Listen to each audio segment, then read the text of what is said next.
বৃহস্পতিবার পবিত্র রাতে কেউ যদি এই দোয়াটি 100 বার পরে কোনো দিন পৃথিবীর কোনো মানুষের কাছে তার হাত পাততে হবে না। পৃথিবীর সব কিছু তার পায়ের নিচে আল্লাহ হাজির করে দিবেন। দারিদ্রতা থেকে মুক্তি দান করবেন, বিপদ আপদ থেকে মুক্তি দান করবেন, তার সম্মানকে সুউচ্চতা দান করবেন, অসুস্থতা থেকে দূরে রাখবেন। আল্লাহর অশেষ দয়া ও রহম তাকে দান করে দিবেন। সুবহানাল্লাহ। বৃহস্পতিবার রাত এটি গুরুত্বপূর্ণ রাত। এই রাত সপ্তাহে একদিন আসে।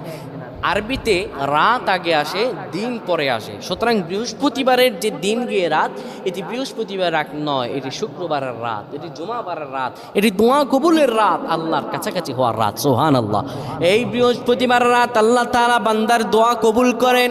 কেউ যদি বৃহস্পতিবার রাতে ঈশা নামাজের পরে পবিত্র হয়ে ইয়া হাইয়ু ইয়া হাইয়ু ইয়া হাইয়ু ইয়া রফিয়ু ইয়া রফিয়ু ইয়া রফিয়ু এই দোয়াগুলো পড়তে পারে 100 বার, আল্লাহ রাব্বুল আলামিন তার